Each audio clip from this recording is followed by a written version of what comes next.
На мен се пада честта да открия за втори път Високия форум по микроелектроника и мехатроника.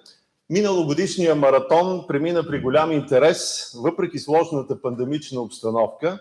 Чуха се интересни, иновативни проекти, идеи, реализирани и създадени инфраструктури. От името на организатора на форума, професор Георги Ангелов, ръководител на катедра микроелектроника в факултет по електронна техника и технологии в Техническия университет София, ви пожелавам успешна и ползотворна работа. Dear Professor Kralov, Rector of the Technical University of Sofia, dear representatives of the Board of Trustees of the Technical University of Sofia, dear guest teachers and students. It's my honor of inaugurate for the second time the Height Forum of Microelectronics and Mechatronics. Last year, marathon was held with great interest despite the complicated pandemic situation. Interesting, innovative project ideas realized and created infrastructures were heard. On behalf of the organizer of the forum, Professor Georgi Angelov, head of Department of Microelectronics at the Faculty of Electronics Engineering and Technology of the Technical University of Sofia, I wish you successful work. Сега давам думата за приветствие на професор Иван Кралов. I immediately give the floor of the welcome to Professor Ivan Kralov, Rector of the Technical University of Sofia. Заповядайте. Thank you. Dear organizers, dear participants, dear guests, it is my great pleasure to welcome you here at this event on the behalf of the academic management of the Technical University of Sofia and on the behalf of me. Technical University of Sofia is the greatest technical university in Bulgaria and in the region. Almost 80 years here, he trained more than 160,000 engineers, the base of our industry, the base of industry in the region. Nowadays, we have about 11,500 students, more than 700 academic staff, and more than 300 PhD students. And more than 6,000 which are trained in the area of electronics, microelectronics, IT, telecommunications, and industrial engineering. This great number shows the importance of our university, of our colleagues, researchers, and teachers for the industry, for the society. Warm thanks to all of you, researchers, teachers, and students, because only the engineering science gives added value and is on the base of each industry. Nowadays, we have few innovative steps in the area of education, including education in the area of microelectronics, in the area of industrial engineering. One of them is 4 new specialties established and started this year: artificial intelligence, data analytics, cybersecurity, intelligent systems. They are held in Bulgarian, in English. We also are proud of our so-called foreign language faculties. We have engineering education in English, in French, in German. Also, we are in 5 centers of excellence and centers of competence. One of them is this one. And there, not only the modern infrastructure, but we have the followers. The best our students, now engineers, are here as researchers, as young scientists. So this proves the sustainability of our work. Also, in new specialties, the last years are dedicated to be held lectures and seminar works to be held by the professionals from the industry. And this close relation to the industry gives us another added value for our students. We are, of course, a research university.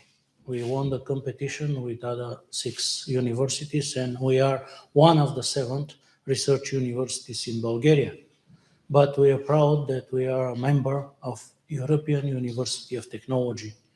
This is an alliance of European universities, technological universities, and we do believe that this is the future. On a European level, training highly educated people with worldwide high-tech technologies. So naturally, this is the place for this event. I wish to all of you fruitful participation in this event, and of course, good health and good luck. Thank you.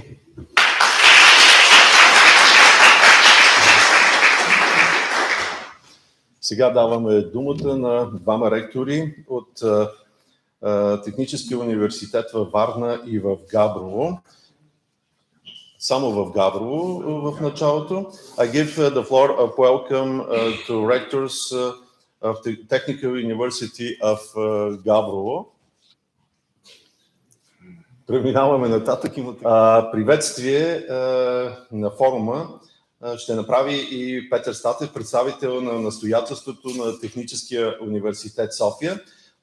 Peter Statev, representative of the Board of Trustees of Technical University of Sofia, will also welcome to the forum.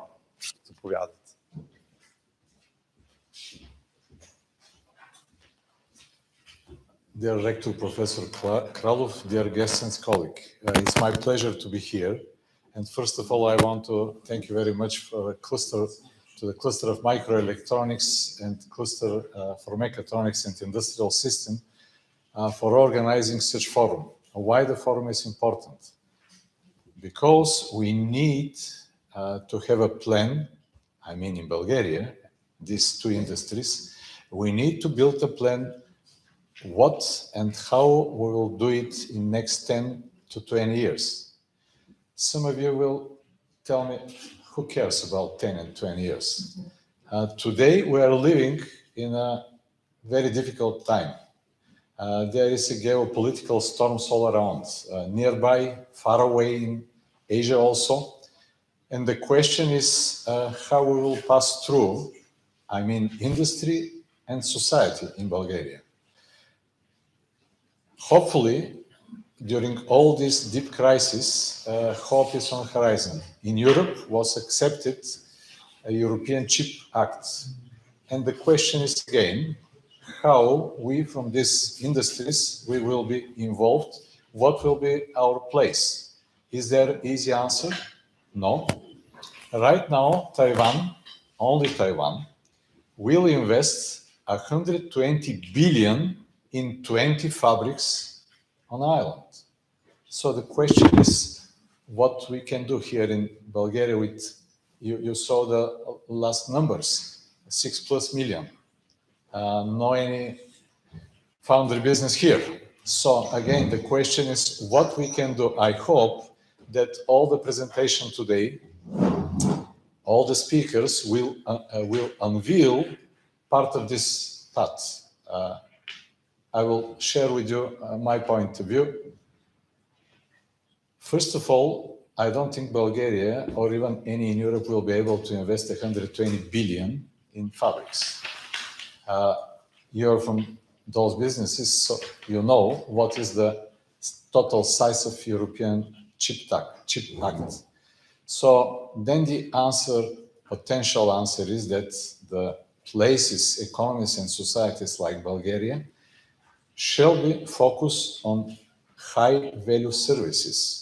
Hopefully, this happens already. But the question, which I believe the 2 clusters need to unveil and to work closely with the state administration is how to boost this development. Recreation of software industry in Bulgaria started in the second half of 90s. Now, this is the industry, software industry, this is the sector with the highest added value to the economy and to the society. 5-6 years later, started recreation of the microelectronics and mechatronics. We have a very significant examples today for companies which already did a breakthrough on the global markets. So one more time, I wish today a fruitful discussion, fruitful seminars, and I hope that by the end of this day, the two clusters, cluster for microelectronics and cluster for mechatronics and industrial system, will be able to make a plan and to convince Bulgarian government, whichever it will be, to convince them these are the proper measures, these are the business plan, this will be the impact on the society and industry.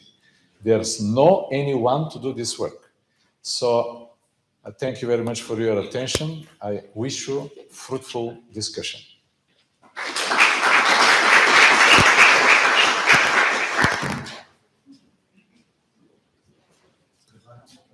Отново ще включим колегите от ректорите. Уважаеми професор Кралов, уважаеми организатори на форума по микроелектроника и мехатроника, уважаеми колеги и гости на събитието, изключително радостен съм, че мога да се включа в този форум и като приветствие, и като слушател, защото това е една от най-важните области, в които трите технически университета работят от много години заедно. И другото нещо, което изключително ме прави щастлив, е, че ние го правим съвместно с бизнеса. И двата клъстера по микроелектроника и индустриални електронни системи и клъстера по мехатроника и автоматизация са партньори на Техническия университет в Габрово. И както каза професор Кралов, който има честа и изключителната отговорност да ръководи най-големия технически университет, смятам, че Габрово като място и локация, сърцето на мехатрониката на България, също има своята важна роля.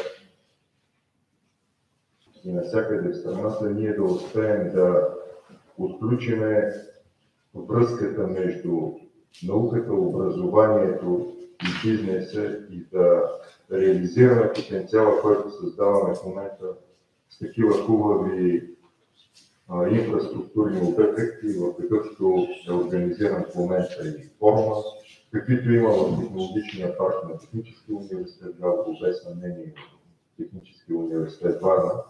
Пожелавам на участниците ползотворна работа, а на гостите на форум много здраве и до нови срещи на подобни събития. На добър час!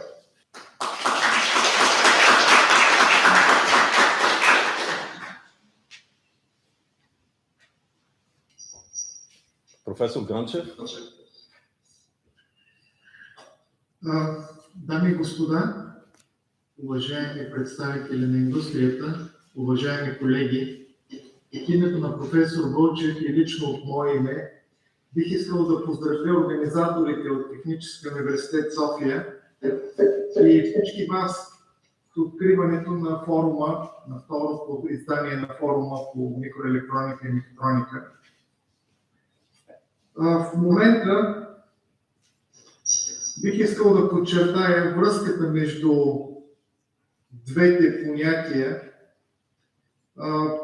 Мехатрониката и микроелектрониката вървят заедно и те всъщност са фундамента на съвременните технологии. Всичко свързано с автоматизация и изкуствен интелект се гради на тази база. Ние всички знаем колко е важен момента за развитието на тази технология в Европа. Казвайки ние, аз имам предвид индустрията и академията заедно, защото производството на микроелектронни чипове, изделия е един от най-добрите примери за взаимодействие и изключителен технологичен напредък. И както изглежда при производството на чипове, Закона на МУР ще бъде сила поне още десетилетия, може би и повече. Но тук искам да си спомня, преди година-две глобалната пандемия промени геополитическата ситуация. Скорошните събития в Европа всъщност потикнаха Европейската комисия към консолидация на собствения потенциал и ресурси, за да осигурят чипове за индустрията. Другите икономически гиганти също правят това, консолидират своите ресурси, за да постигнат устойчив поток на доставки за чипове и за микроелектронни изделия. Ние имаме шанса да бъдем част от този прогрес и това прави форума изключително актуален и бих казал изключително важен за развитието на микроелектрониката в Европа. По-настоящем най-важният компонент в тази индустрия са хората и може би в бъдеще изкуствен интелект ще поеме тази роля. Може би, но за сега експертите от тази индустрия, хората, са сърцето и душата на иновациите. Много се гордея, че България е донякъде изпреварваща в това, имайки предвид традициите, нашето минало. Микроелектрониката в България винаги е била част от нашата индустрия. Много е важно ние да захранваме тази индустрия с кадри. Както професор Кралов спомена, техническите университети всъщност създават кадрите, които създават новите технологии. Техническия университет Варна е втория най-голям технологичен университет в България. Имаме над 5000 студента, 37 бакалавърски програми, 42 магистърски програми, 30 докторски програми и от основаването ни имаме над 70 000 инженери, които сме дали на индустрията. Но повече от 40% от тях всъщност са възпитаници на факултета по изчислителна техника и автоматика, където катедрата по електроника и микроелектроника и автоматизация на производството осигуряват обучението не само на тези специалисти, но и фундамента за всички останали инженери по електроника и електротехника.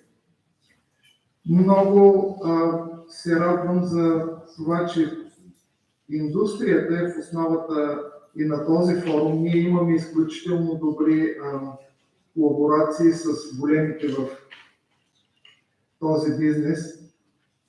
И както се казва, не е момента да се хвалим, а да работим, защото пред нас са най-големите предизвикателства. Този форум е много важна стъпка към успеха на Европа, бих казал, при формирането на тази значима индустрия, производството на микроелектронни изделия на чипове в Европа. Пожелавам ви в рамките на форума да поставите основите на развитието на микроелектрониката в България и в Европа на ново стъпало, да постигнем една роля, която всъщност имахме и в миналото. Желая ви продуктивна среща и успех. Благодаря ви.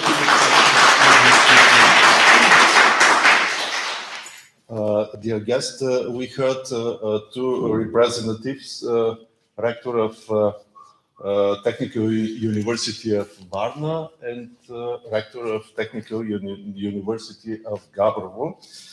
Продължаваме нататък. Откривам първия панел. Трябва да се извиним за техническите неудобства, но така е с техниката. Клъстерите и европейската екосистема. По темата приоритетите на микроелектрониката в България давам думата на професор Георги Ангелов, председател на управителния съвет на клъстер Микроелектроника и индустриални електронни системи в София Тех Парк и преподавател в Техническия университет София. I opened the first panel, Clusters and the European Ecosystem. On the subjects, the priorities of microelectronics in Bulgaria, I give the floor to Professor Georgi Angelov, Chairman of the Management Board of the Microelectronics and Industrial Electronic Systems Cluster in Sofia Tech Park, and a teacher at the Technical University of Sofia. Thank you, Dr. Prelezu, for your nice presentation. It's my pleasure to say welcome to everybody who are present here and who are online. I'm happy that the hall is almost full and we are in the beginning of our event. You know that today we expect 25 lecturers, 7 of which are online. It's my pleasure now to present what we have did. I have a presentation. Could you please stop my presentation, right? Its topic is about priorities of microelectronics, but I will a bit summarize what we have done. A few words for introduction, very short. Have in mind that microelectronics is one of the most complicated technologies that are currently present worldwide. That's why I have here cited a statement by the former CEO of Intel, who says that microelectronics is not rocket science, it's much more complex. In fact, this is reality. Microelectronics devices are a result of most sophisticated and highly complex and highly precision consuming technologies. And they are a result of a lot of peripheral related technology. So this is a kind of synthesis of all the achievements so far. And just a short definitions, as being a university, microelectronics is dealing with integration of electrical components into circuit systems, blocks and final devices. So it's very important that we can integrate, and currently the sizes are very small. The edge technologies now are 4 and 5 nanometers. We have a couple of technologies. Currently we have silicon technology, Boeck and SOI, and also compound technology, which are using more than one semiconductor material. So let's go back to the administrative part of our presentation. The cluster, currently we have 10 members of the cluster. Have in mind that it was founded in 2010. This is 12 years ago. Our university is maybe naturally became a center of gravity of all the microelectronics. In fact, all we are equal, but we are kind of leading, which is good because we managed to unite the ecosystem and to push it. Currently, we have, as you saw, Technical University of Sofia, Technical University of Gabrovo, Technical University of Varna, Russia University Angel Ganchev, and Sofia University Clement Ohridski. In these universities, we teach to a smaller or greater extent electronics engineering and also microelectronics engineers. Also, we have currently 5 companies. These are at the core of microelectronic business. Facit, which is Bulgarian, it's successor of previous companies that in the late 90s and early 2000s have developed. Afterwards, we have LEM Bulgaria, we have Melexis Bulgaria, we have Global Foundries Bulgaria, and we have Renaissance Design Bulgaria. In fact, 3 or 4 of these names are world established and world recognized leaders in the business, and we have here their representatives. So a few facts about what we have achieved this year, very important achievements. You know that everything started in the beginning of the year when they announced the CHIPS Act. It's currently ongoing. You'll see that one of the topics, or at least 3 presenters will touch this very important topic. But still, since the beginning of the year, we have achieved 3 very important milestones. First is that we managed to define and agree across the ecosystem in Bulgaria, not only in Bulgaria, the priorities for Bulgarian microelectronics. I will later show them very briefly. Second, we have constructed a Council of Microelectronics, which was done by the Ministry of Innovation and Growth. You know that in the December of last year, there appeared a new ministry which started leading these areas. Some of the representatives here, a lot of work was done. And third very important milestone is that we managed to include microelectronics as a priority at the level of Bulgarian Smart Specialization Strategy.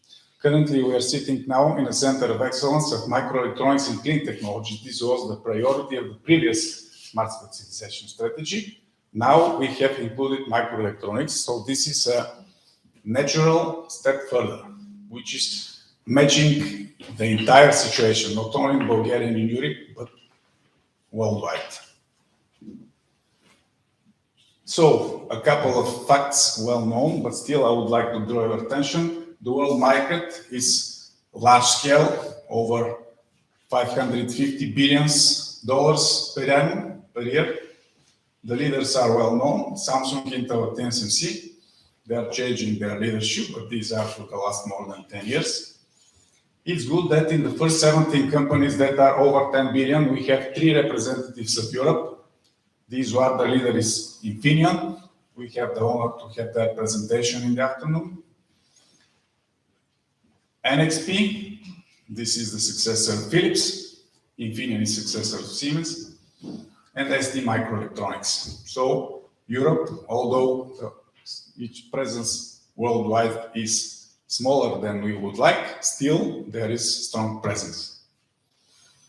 Melexis, which is member of our cluster, have in mind that Melexis office in Bulgaria is the largest non-Belgian office of the company, has around 1 billion. Some interesting extraction about the market of chip fabrication. Have in mind that chip fabrication is not, the microelectronics industry, chip fabrication is one of the most important, but still there are a lot of other related businesses. But concerning chip fabrication, it's very interesting that 75% of the manufacturing is done in Southeast Asia, and 90% of the manufacturing of the leading edge CPUs, this is the processors, the most complex chips, are done in Taiwan. We have here a representative, world leader, world recognized scientist and engineer, Professor J.J. Liu. He will later have a presentation. He has the history, he is witness of what happened in Taiwan, but still have in mind that this is the most complex chips. For instance, automotive electronics is in Europe well developed. We are talking about the highly complex CPUs, the central processing units. These are the most complex chips. So they are done, in fact, entirely in Taiwan, very small portion outside. And here is very interesting that the first 3, the leaders, got 1/3 of the market, and the second 12, these are from number 4 to number 15, the second third, and the rest is by small players. So it's very interesting structure of this business. That's why, for instance, as imec, we will have a presentation, and after Professor Todorov, we'll see that imec is partnering with these leaders. Although they are competitors, they partner in R&D, because this is very resource and investment consuming process. It's very interesting because in other businesses, competitors do not cooperate in R&D. Here a picture about automotive electronics. You know that in Bulgaria, last 12, let's say 15 years, microelectronics and not microelectronics, automotive microelectronics is increasing its share. So let's take a look at the main players here. We have NXP, Infineon, Renesas, which are, as already know, members here in Bulgaria and also of our cluster, Texas Instruments, Bosch, onsemi, and so on.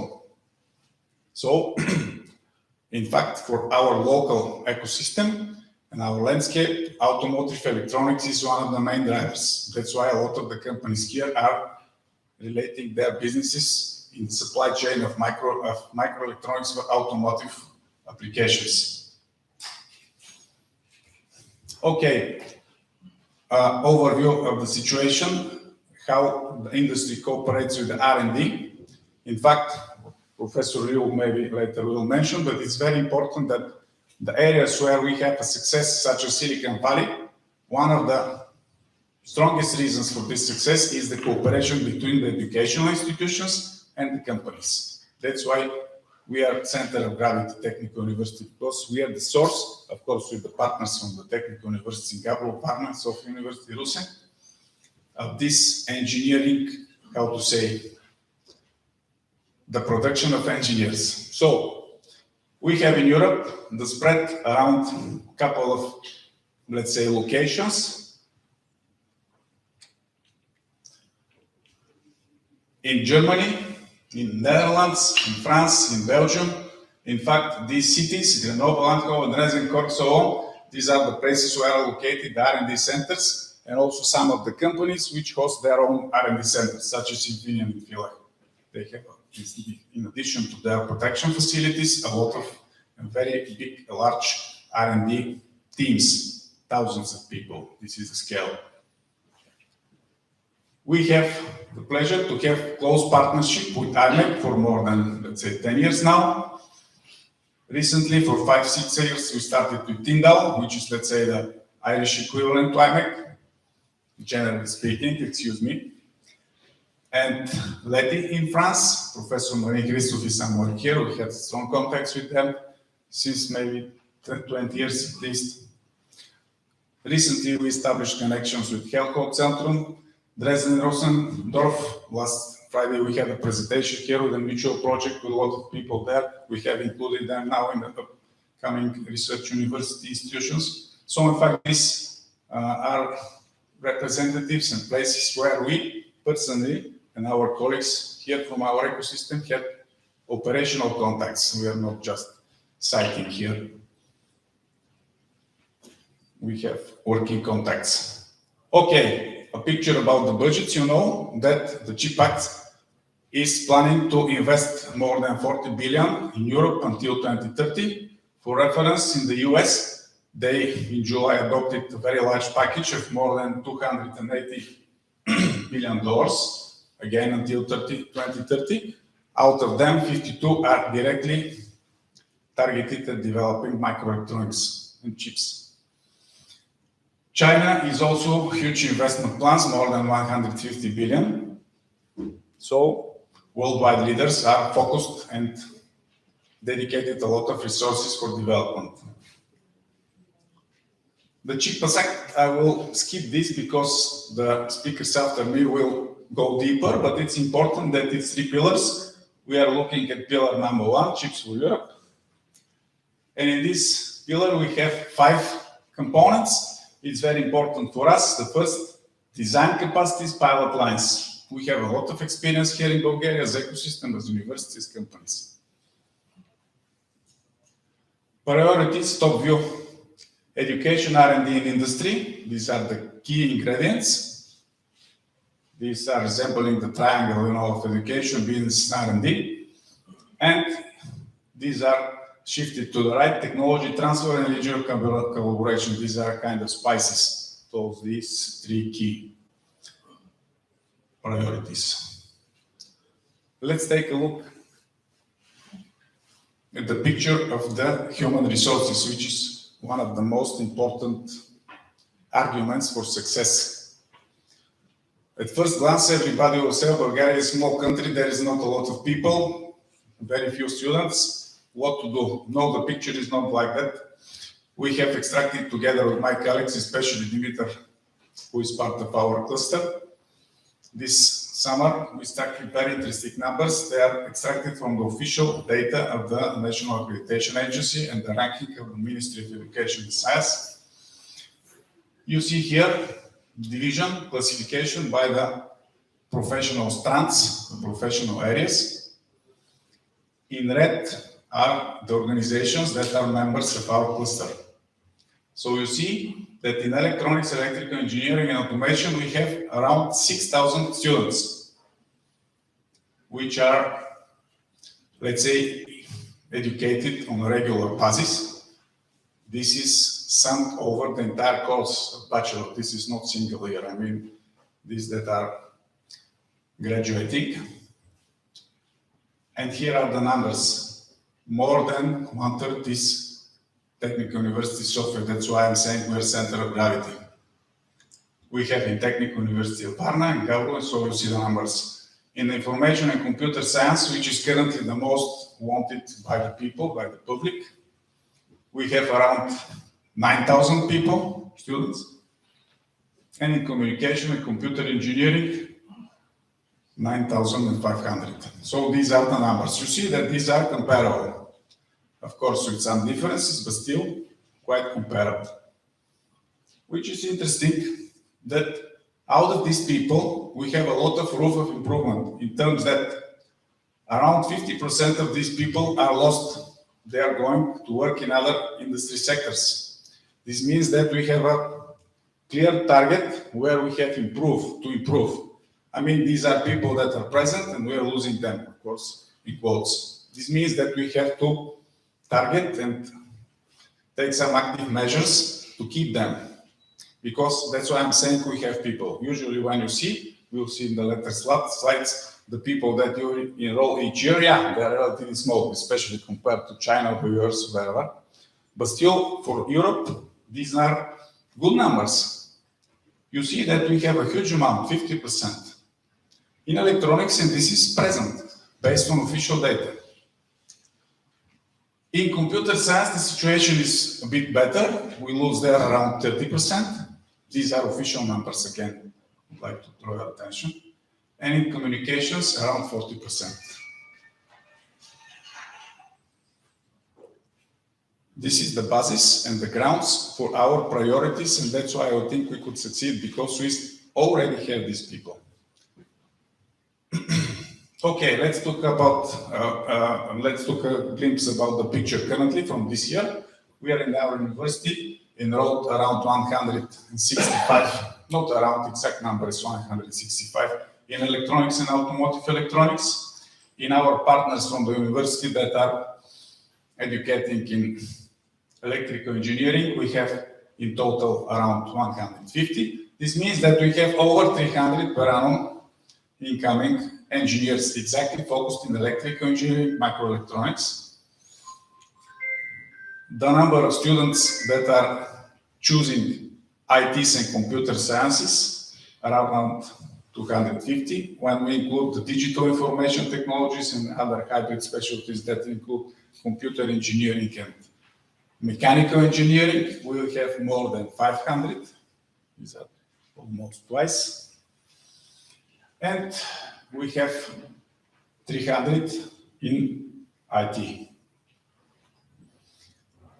A glimpse on the budget. I will finish in 2 minutes.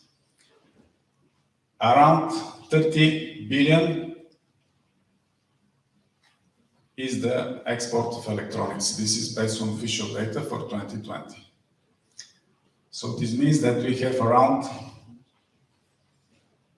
5% of our GDP. So electronics is currently not so strong, but it's not negligible. So it means we have a strong foundation already.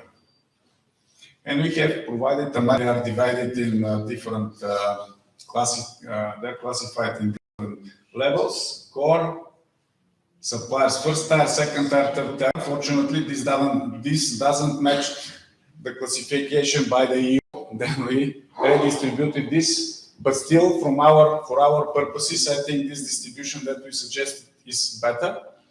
It matches the real picture and gives better understanding. So here are the companies. I won't waste your time. Everything is accessible. Would like to stress upon the fact that we have regional collaboration. In the agenda today, you'll see representatives of our partners from the European University of Technology, and our university is a member of the European University of Technology Association. We'll have presentation of Technical University of Cluj-Napoca and Troyes in France. Also representation of Niche. These are, let's say, the closest to us partners with very strong education in electrical engineering. In a summary, more than 50 companies in microelectronics sector, more than 3,500 employees currently, more than 15 in the wider, let's say, area, including not only microelectronics and application, but assembly, SMT, and so on, around 2,500 students, which is very important achievement in the last 10 years. We have more than 10 R&D units. First and good example, Sofia Tech Park, the CEO will present it later as a good example of success. We have laboratory started maybe 7 years ago. This year, a couple of months ago, we opened this facility here, the Center of Excellence, and also the facilities in our partner universities. So we have developing gradually and constantly our R&D foundation of microelectronics and mechatronics. Professor Todorov will give details there. This is an overview of our workflow. I will skip it. In fact, this gives exact areas where we have expertise, but this will be maybe subject to more talks in more details later, not here. This is the typical design flows. We have a lot of people here from our ECAT laboratory, also from partners from the faculty and other universities, and also the companies. A lot of the people in the companies are educated here. So what is the potential for development? Last 2 slides. Design of integrated circuit, testing, packaging, technology development, fabrication. Why not? We're currently talking about such opportunities, although it seems at first glance too ambitious, but still it's absolutely feasible. Longer term, this is the requirement, and of course with a lot of resources, not only money, and also quantum computing. Have in mind that currently we are here in the Center of Excellence. Out of 16 labs, 5 are in the area of microelectronics and electronics. This means that our university has recognized the importance of these topics a couple of years ago. The way forward, we need to clear where we want to go in order to make the proper steps.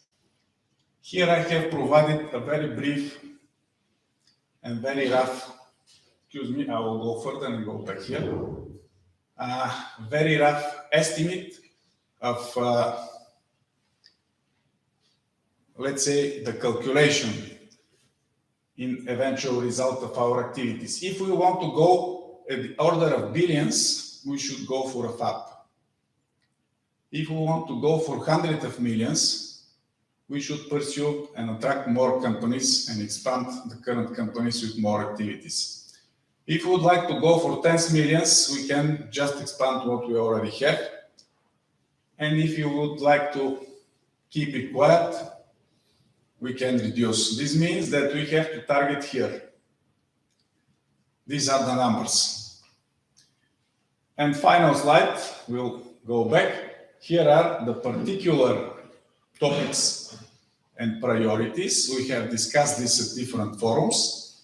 I won't waste much more time, but these are the particular topics that could be realized, absolutely argumented, in the upcoming years. And we gradually are starting this by the next year's research university projects. I could use this floor, and this is my final words, that we have prepared from our university as a research university, one of the 7 in Bulgaria, 10 projects, out of which 2 are exactly in the area of microelectronics. Professor Todorov will present one of these that are mechatronics. So one is ours local, and the other is with attracted external specialists. It's our pleasure that he will later have the floor for a lecture. So this means that we have already started going this path further. Thank you for your attention.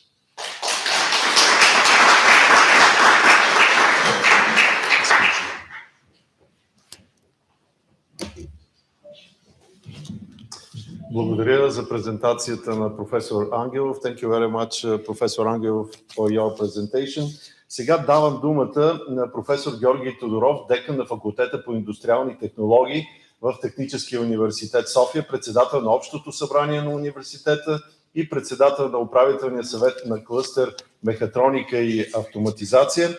I give the floor to Professor George Todorov, Dean of Faculty of Industrial Technologies at the Technical University of Sofia, chairman of the General Assembly of the university, and chairman of the management board of the Mechatronics and automation cluster.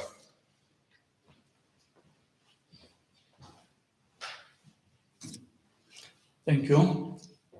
Dear Professor Kralov, dear colleagues, dear guests, participants, it's my pleasure to welcome you in our Center of Excellence, National Center of Excellence in Mechatronics and Clean Technologies. This is latest months is a regular meeting point between the business and research universities like ours, like our partners. We already set up the synergy between the different participants in the triangle of development, educational, research, and business. I will try to present our Center of Excellence.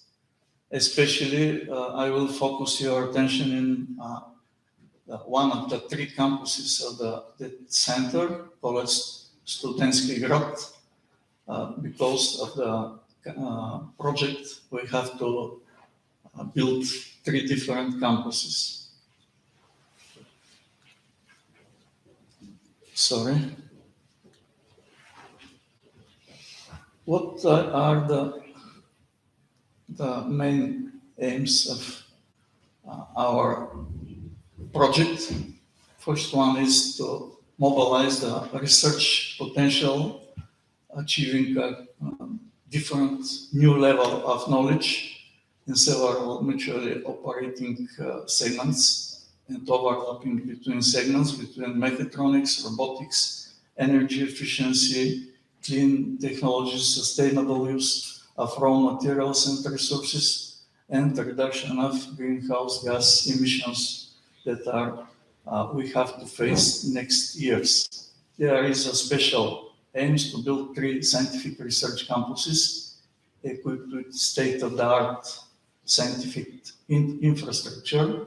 Second one is to realize modern long-term science plans in the field of mechatronics and clean technologies based on the competence of partner organizations and needs of Bulgarian society and Bulgarian industry. Third one is to maintain the development of highly qualified scientific teams, because the people are our main resource that will change our technologies, our industry, and our level of life, and to create conditions and to improve capacity of effective technology transfer from the science through the innovations to the real business. The structure of activities is too complicated. This is the biggest project in Bulgaria in field of centers of excellence. The biggest with the capacity of funding and the biggest in the number of participants. There is 17 participants, 5 universities, 11 institutions of the Bulgarian Academy of Science, and 1 independent laboratory. The universities that are main participants are Technical University of Sofia and our partners, direct partners, TU Varna, TU Gabrovo, and University of Chemical Technology and Metallurgy. Sofia University is direct participant in the project. There is 3 especially applicable work packages and 1 more oriented to directly to the clean energy and green technologies. I will not spend so much time to explain each one. This is enough complicated structure, but we already saw that synergy is at work between different institutions, between different work packages, between different labs that we set up. This complicated structure of the projects needs organization structure. There is a board of directors, project manager, common manager team, and supervisory board. We have scientific council too. And this is the structure of managing the Center of Excellence. 2 campuses are set up, as I already mentioned. First is already built. This is our campus that we are now here. Second one is in Sofia University, near to finish is the status. And campus of Bulgaria Academy of Science is under construction nowadays. What is the theme of our campus, student city campus, Studentsky Grad? The scientific research team at the moment includes 16 laboratory sections and 5 of the University of Chemical Technology and Metallurgy, Technical University of Varna, and Technical University of Gabrovo that are located locally at the facility in the universities. This means that we have a distribution structure. 16 labs are here, another 5 are distributed in the territory of our partners. Project management unit formed as the Students' Campus Management Team, including 14 experts, 5 of which are full-time. 3 full-time young scientists already work hard. They are working completely focused in the research program of the center. And 37 part-time researchers work hard, working on the task coming from project of the research program of the center.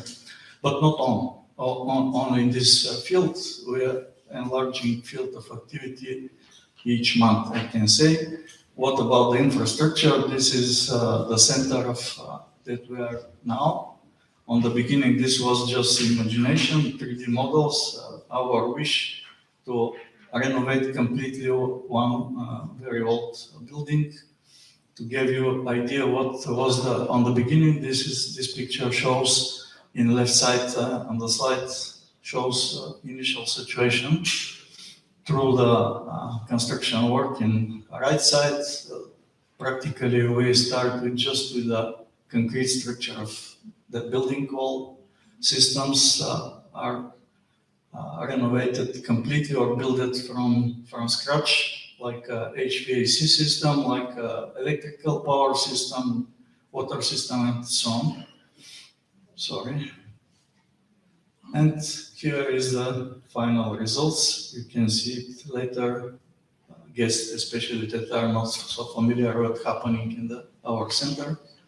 But the infrastructure is just the base of our activity.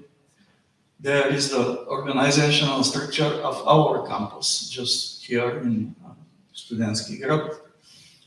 There is the manager, coordinators, and we have a decentralization structure from research point of view. Each lab or section of lab, 16, as I mentioned, labs, each one has a manager.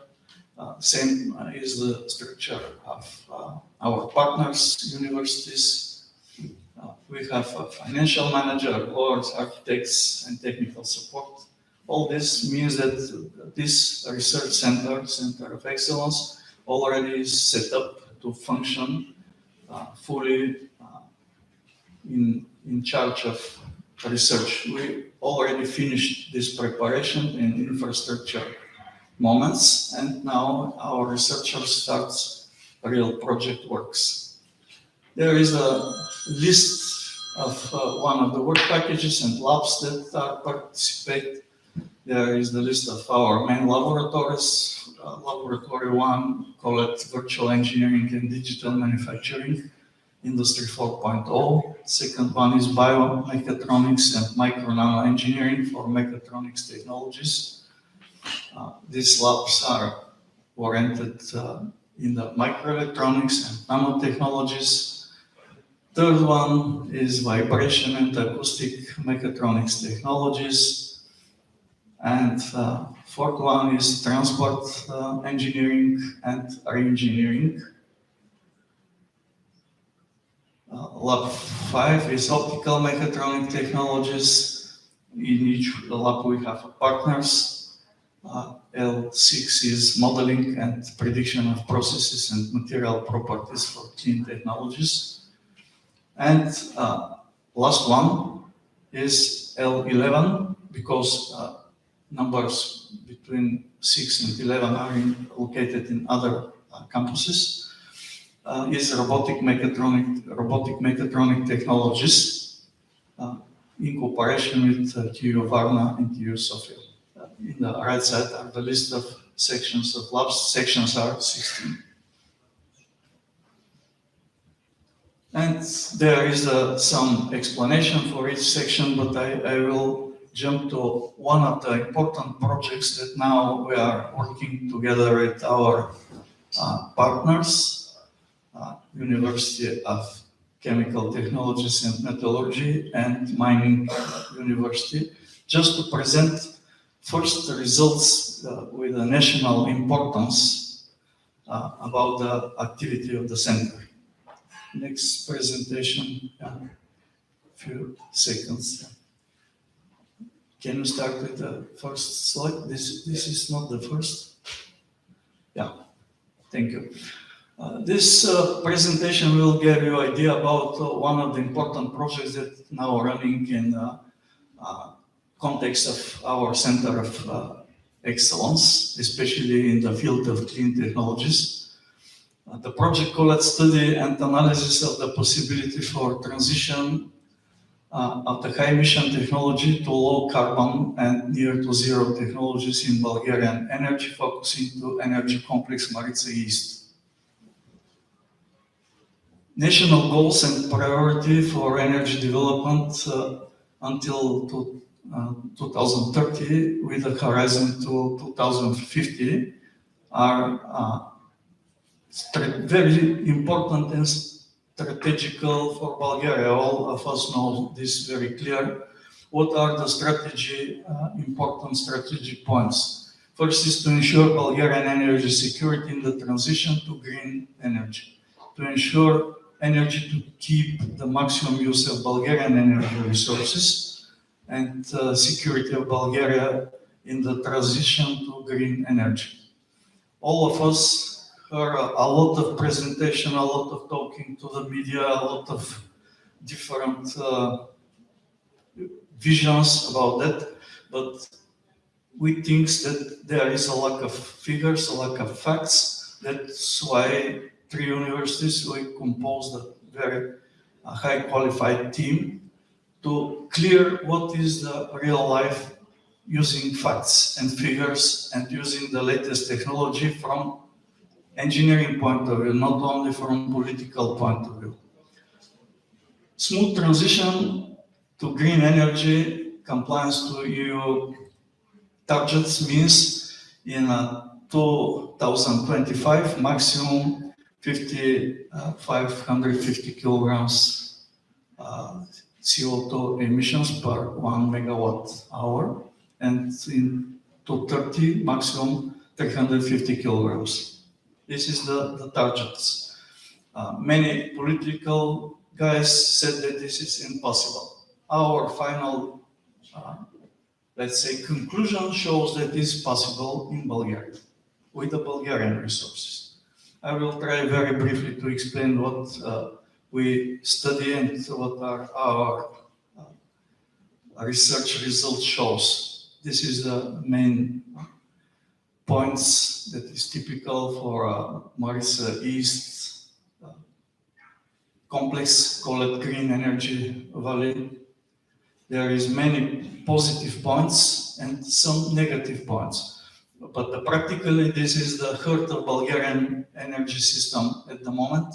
There is 3 main power plants with a common power of 3.3 gigawatt total generation capacity. They are working last months in a full power, all of them. What is the opportunities to transform energy technology valley to next years? I will not focus in detail.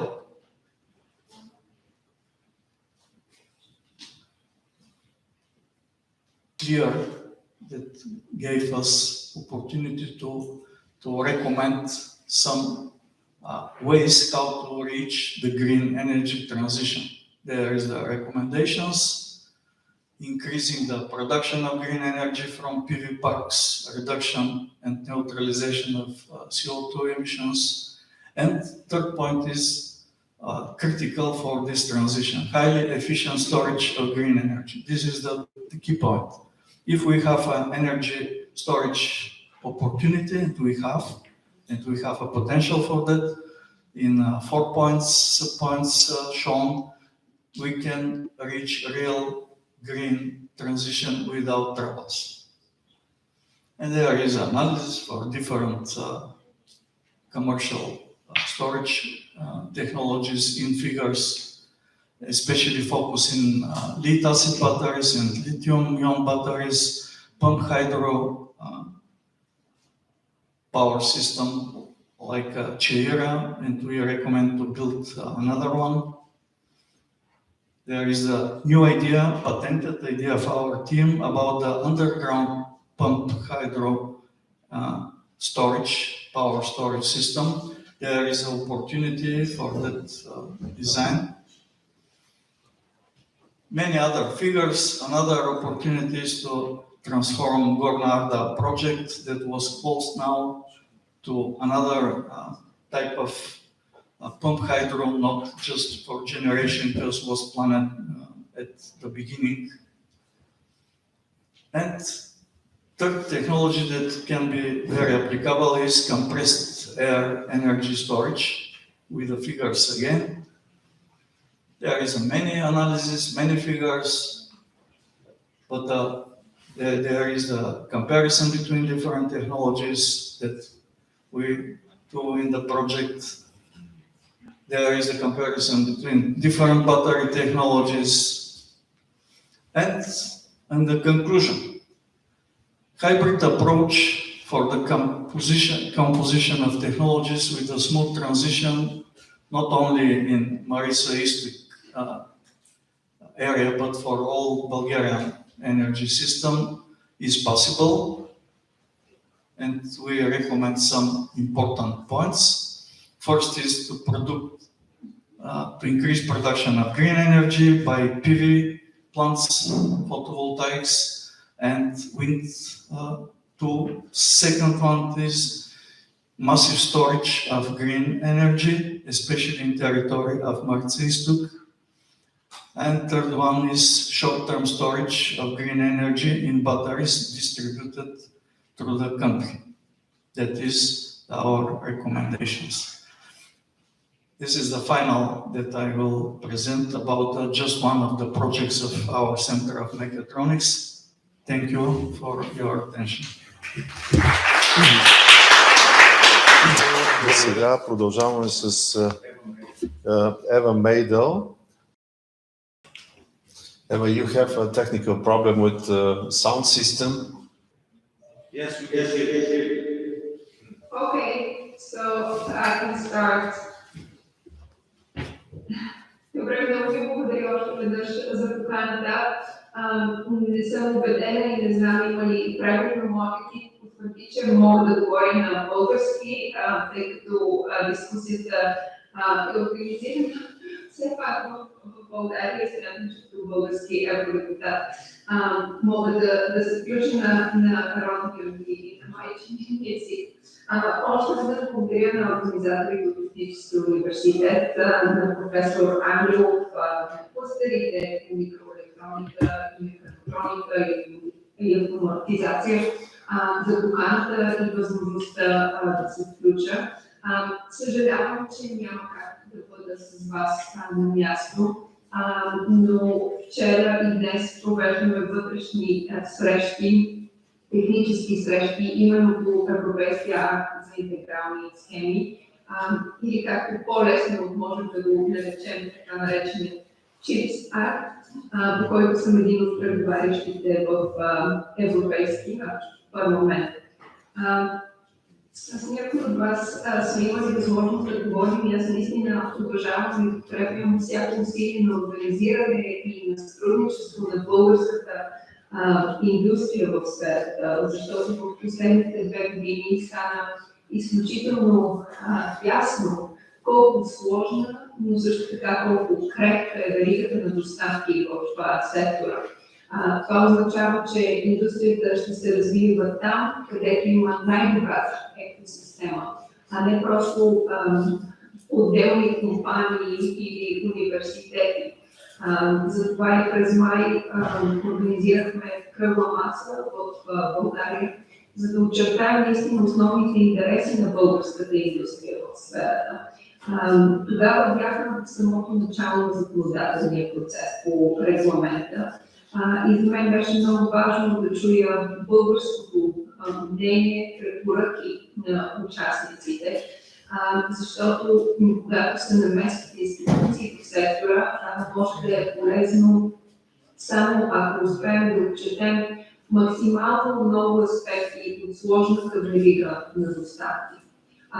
И затова се надявам, че това законодателство ще допринесе за държавите от Източна Европа да не бъдат просто зрители, а да бъдат участници с своя специализация, с свой капацитет. За много хора, когато първо чуха чипса, това означаваше в Европа да имаме една, например, гигафабрика за чипове под 10 нанометра, с което да подсигурим индустрията и потреблението си на електроника. За други означава да има такава и подобна фабрика в всяка една държава членка. Всъщност целта на е доста по-различна. И точно за това смятам, че едно от основните неща, които ме води в преговорите, което трябва да постигнем, е да развием капацитет в цялата верига на доставки, за да можем наистина да имаме тази автономност, от която толкова много имаме нужда в тази сфера. Това означава да имаме водещи учени и техники за дизайн, за сглобяване, за тестване, които да осигурят технологично лидерство и автономност и в следващите 10-15 години. Казвам това, защото вие знаете, че подобно законодателство за микрочиповете вече има в САЩ. В началото на септември беше публикувана и стратегията за прилагането му, която показва как ще се инвестират над 50 милиарда долара публични средства. Излишно е да казвам колко целенасочени са усилията на Китай да присвои технологии на Тайван за най-иновативните чипове, които те разработват. И смятам, че това превръща въпросът за микроелектрониката не просто в един икономически въпрос, а в такъв на национална сигурност. Ако ми позволите, съвсем накратко ще очертая основните принципи, които защитавам като преговарящ по този регламент. На първо място, това, което се опитваме да направим е по-смислен борд на група за микрочипове, който е предвиден в законодателството към този момент. Аз не знам дали ме чувате, всичко Да, чуваме ви, да. Само ще ви помолим към край, защото имаме други гости от... Малко закъсняваме. Аз не ви чувам толкова време, нека да очертая някакво... Да, заповядайте, благодаря.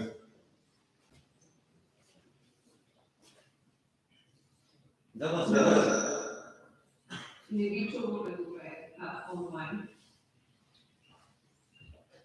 Искам да очертая са няколко от принципите, които отстояваме. Единият е индустрията да бъде представена в Европейския блок за микрочипове. Вярваме, че те трябва да имат своето място там, а не само представители на държавите членки. В крайна сметка индустрията е тази, която най-бързо усеща пулса на проблеми по веригата на доставка. На второ място отново поставяме акцент върху намаляването на разходите и на бюрокрацията за бизнеса. Искаме да се създаде единна точка за контакт, като всеки може да задава въпроси за финансиране, да намира партньори в други държави, но също така да сигнализира и за проблеми с веригите на доставки, това да бъде като ранно предупреждение към институциите и Европейският борд на микрочиповете. Нещо, което за нас е много важно да направим така, че за индустрията този цял процес да не стане една бюрократична тежест. Затова сме предвидили текстове, които искат да се дава по-ясна информация, в какъв формат, колко често трябва да бъде предоставена в бизнеса на институциите. И когато тази информация е чувствителна и свързана с интелектуална собственост, тя трябва да бъде изключена от докладването. Това са всичко нови предложения, които предлагаме и те към момента не са заложени в предложението на комисията. И още няколко точки. Третото предложение е свързано с конкретни механизми, които ще помогнат за изграждането на капацитета в Европейския съюз, но и по-лесното привличане на специалисти от трети страни. Добре е да хармонизираме пазарните тестове в сектора, за да можем наистина да привличаме тези таланти на бъдещето, които са изключително ценни и нужни днес. Нещо, което е важно за България, което до този момент може би извън структурите и хората, които са на днешната конференция, не намират все още много подкрепа от държавните институции и се надявам това да се промени, е изграждането във всяка държава на център за научни постижения по микрочипове. За мен е важно, освен финансиране, от Европейския съюз да се предоставят насоки за ефективното му изграждане, за да можем отново да избегнем бюрократизацията на един такъв и бюрократизирането на един такъв център. И тук смятам, че клъстърът по микроелектроника трябва да има своя водеща роля в изграждането на един такъв център. Този център не трябва да бъде просто една зала, една стая, някакъв определен, трябва да бъде един доста жив организъм, който да може да представи и всъщност България е на картата на производството и дизайна на микрочипове, но по много по-явен начин. И последно за финансирането, защото това е тема, която е важна за всички. Аз вече споменах какви суми отделят Съединените американски щати. Япония предвижда над 7 милиарда. Южна Корея, разбира се, също отделя огромен ресурс, докато Европа наистина, сблъсквайки се с различните кризи, има сериозен проблем с възможността да алокира повече средства по тази тема. И за съжаление, наистина не можем да отделим много голям публичен ресурс, който отговаря на амбициите на това законодателство. Още повече, че държавите дават на Европейския съюз доста скромен бюджет, с което не могат да се правят стратегически публични инвестиции в мащабите, които биха се направили в САЩ, в Япония и разбира се в държави като Китай. Затова би било важно, давайки законодателна основа, законодателна рамка, да направим така, че Европа да бъде много по-привлекателна с чужди и частни инвестиции. Трябва да улесним максимално условията за тези инвестиции, при които може да се ползва държавна помощ за индустрията и точно това се опитваме да правим с това законодателно предложение. Къде сме в процеса? Вашето мнение е добро дошло във всеки един момент, тъй като преговорите са започнали и продължават. Една част от преговорите са на фаза посредател, да се каже, в Комисията по икономически и парични въпроси, в Комисията по индустрия, преговорите първо предстоят. Така че ние сме на разположение да разговаряме. Ще се радвам да споделим с вас моят доклад към момента, за да може да дадете вашите идеи как докладът да бъде по-полезен за индустрията и текстът ще да стане по-ефективен. Много ви благодаря за тази възможност и за интересната среща, която ще организираме. Благодарим и ние. Ева Майдел, депутат от българска страна в Европейския парламент. Thank you very much for your very interesting presentation. Eva Maydell from European Parliament. Okay, dear colleagues, I would like to thank for your patience, and maybe we will invite our next presenter, Tsvetelina, Penkova, if you don't mind. She is also a member of the Bulgarian Parliament. Please, I would like to ask you to deliver your presentation in English, please. Продължаваме с модератор професор Ангел. The forum continues with the moderator, Professor Angel. Заповядайте. Thank you. I hope you can hear me well. Or it's not, I don't think it's on. No. Perfect.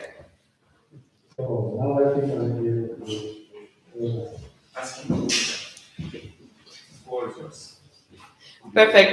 I will try not to take too much time, but I'm going to be happy to touch upon some of the aspects we've already spoken about and to extend the topic a bit. So first of all, I wanted to thank Professor Kralov and of course Professor Angel for having me here and hosting this event. Many things had been said. I will just set the floor with a few words on the need for the green transition and the energy transition and the digital transition. Yes, they are the main policies of Europe at the moment, but of course they cannot happen without active participation of the academic world and of the industry. When we're speaking about the big why do we need that, this was a question that was posed in 2019 when we started speaking about those things. I think now it's very clear why we need to develop more industry, more innovation, and economy of the future for Europe. Like we are in a situation after COVID-19, after the geopolitical situation at the moment, after a war in Europe, we're in a situation we definitely need to focus on what we can do independently, autonomously in the European continent. Of course, the main aspects here is the energy independence. It was already mentioned by the predecessing speakers that when we're speaking about that, we need to be speaking about renewable energy. We need to be speaking about our own resources and what we can achieve with that. And here it's not only on the energy aspects, but also on the raw materials. And of course, we need to be speaking about base energy sources that we have in Europe and further develop that. Why I'm saying all those things? Because they all start from institutions like the one we are now. They all start from the people who are listening to our conference now. Many things have been said about the CHIPS Act. I understand that this is the main topic and it's the very specific aspect what is going to be considered by the audience today. But you would allow me to present two more interesting aspects of what we are doing in European policies, which I know your contribution is quite valid there. I will speak a bit about the alternative fuel infrastructure regulation we're putting together. It's a very complicated file, as we usually do in the European institutions. But basically, it aims to guarantee that we can green our transport sector. Basically, it means that we have to invest more in electrical automobiles. When we're speaking about infrastructures, because that's the topic of my panel, it's important to know the base we're starting from. I'm just going to ask a question. Do you know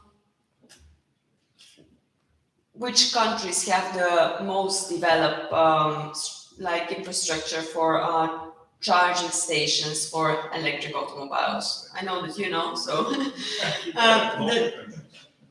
like name countries. Sweden, Norway, Sweden, Norway. Okay, no, that's not even Any other suggestions? Like, I'm sure you can guess. No, Europe. Let's stick to Europe. Okay. So when we started working on that file, which was basically the beginning of this year, I was very surprised to see that 70% of the existing electric charging stations in Europe, 70%, are in 3 countries: the Netherlands, Germany, France. 70% of what we have. And we're speaking about phasing out the combustion engine from 2035. So you understand that when we're starting from a base where we cannot guarantee a proper infrastructure for our economies and our consumers, and we want to change to a transport sector which is greener, which is more sustainable, but it is in 10 years. We have to start from somewhere. So here are the 2 important questions which we can guarantee from the regulator side, and the next one which should be coming from the academic world and from the industry. The first one is, yes, we can figure out that there is a lack of proper infrastructure. We can provide the financing for that. We can set the regulations, which is at the moment that in urban areas, every 60 kilometers, you need to have a charging station in the next 10 years. Yes, we can set the targets, we can provide the financing, we can support the industry. But the next problem that comes there is the batteries for the cars. Who's going to produce them? How sustainable are they going to be? What's going to be the durability? Who can offer the technologies? Who can offer the materials for those to be accomplished, to be assembled, to be affordable for the consumers? So that's I'm just giving those examples of specific files and specific regulations which are very close to us, to re-emphasize the fact that it's not just wishful thinking to have forums like that. We need to be speaking to each other, because we can set up the targets, the standards, we can set up the deadlines, but we cannot do that on our own. By we, I meant the regulators. So we need to understand if it's possible to have durable batteries, affordable batteries in the next 10 years, if it's possible to have them in almost every vehicle in Europe. Is it possible to have them for buses and for trucks? Because at the moment, the answer we're getting, no, for trucks it's going to be quite difficult. And this is a question probably you're going to be developing further, and I know it's probably might seem to be not super directly related to the topics that have been touched upon, but it actually is. Those are things we would be more than happy to be working together with you, because in terms of achieving all the goals we had set ahead of us, we don't want this to go away from Europe, because I still believe that in Europe we have the expertise, we have the people, and we have the good collaborations with our partners from all around the world. But we need to be answering some of those questions and to be developing those technologies in Europe. The second example I'm going to give again on something which is very close to us, and what I'm working on explicitly in the Parliament, is the Energy Efficiency for Buildings Directive. Yes, it seems far away, it's in the construction business, but energy efficiency at the moment is considered as a matter of national security. Like, it's not a matter of just something which would happen at some point in the future. Like, learning how to save energy and to use less energy now is crucial. Like, we see, we lack the basic raw materials. Like, that's the truth at the moment. We need to learn how to do that without this being only enforceable by the regulators who are telling you you don't consume between these hours, and without speaking about electricity shortages. We need to be talking about what can we do to make our buildings more efficient. And again, when I was starting to look at that directive, you speak with the construction business and with the engineers, and they tell you, yes, we can do isolations, etc., etc. But actually, that doesn't help much, because yes, it helps protect the energy consumption of the building, but not to the percentages and to the extent we want it. It was I was given the figures that the so-called deep renovation, which actually makes a building less energy efficient by 60%, which is what makes sense, those types of renovations in Europe where you change all the installations, when you have the smart readers, when you connect all the electrical appliances inside so they consume less energy and they turn off automatically when they're not being used. Do you know what's the percentage of the proper deep renovations of buildings in Europe at the moment? Less than 1%. So we're speaking about isolations, speaking about energy efficiency, but we're not even managing to renovate 1% of our building stock. So that's why, I mean, I'm not going to get into the details of like how we can, what are the deadlines and what are the numbers we're having in that directive.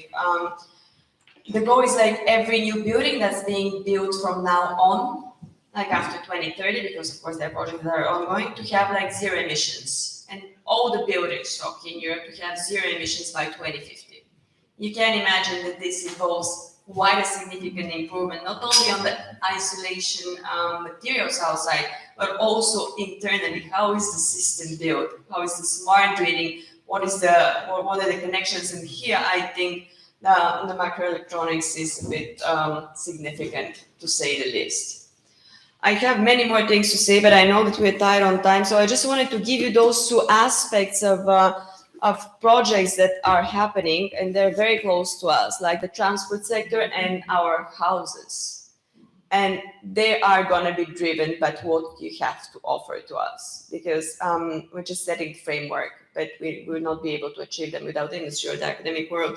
And I'm going to finish on something. I'll just say something about the CHIPS Act. Actually, I just came back from South Korea 2 weeks ago, and they have the 4 CHIPS Act initiative at the moment, which involves South Korea, Taiwan, Japan, and the US. You see that Europe is missing from that. And we've asked the question why, and they've said that they want to make sure that they have the technology, the competitive advantage. You saw in the presentation, Professor Angelov showed that Samsung was one of the top 3 producers in the world. So it means that they want to keep that technology there. It doesn't mean that we shouldn't be not supportive of that, simply because there's quite enough knowledge and infrastructure already in Europe, and we should be fighting for that. And that's what my colleague Maydell was speaking previously about, that there is a lot of investment, there is a strategic understanding that we should focus on that. And here it's a matter of a very fast moving environment. It's a competitive market. We had the competitive advantage in the past. It doesn't guarantee that we're going to keep it for the future if we don't do something quick and if we don't do it now. I think Professor Ganchev said that people are at the heart of the innovations. I think they're at the heart of the industrialization as well. So keep on working together with the business. I've already spoken with Professor Todorov, who was giving a very interesting presentation about how we can make it all green. So I hope he's gonna send it to me, because those are important aspects. He touched upon the very interesting topics. But I'm sorry that I switched the main focus of the conversation, but I thought it was important to hear that this is not about the CHIPS Act, and this is not only about producing the microchips. They are part of the whole policy framework and the whole way we want to develop our economy in the next 30 years. And if we want to remain competitive, which is our biggest challenge as a European economy at the moment, because we've exhausted a lot of our raw materials already. We've exhausted a lot of our energy resources. And if we want to remain competitive, we have to be brave, and we have to be innovative, because that's the only I think that's the only place Europe would keep on competing and investing in the academic world to develop those innovations. Should be our we should understand that this is our main priority for the next 20 years. Thank you. Sorry if I was too. Thank you very much for an interesting presentation. Okay, Mr. Yodebok. Okay, please, the floor is yours. Thank you once again. I appreciate it greatly. screen, and I hope it goes now. Can you see? Yes. All right, excellent. So, apologies for the technical hiccup when I had to start early. But it gave me the opportunity to listen to the previous lecture. The speech is quite strong. And so what I have to do in my presentation is to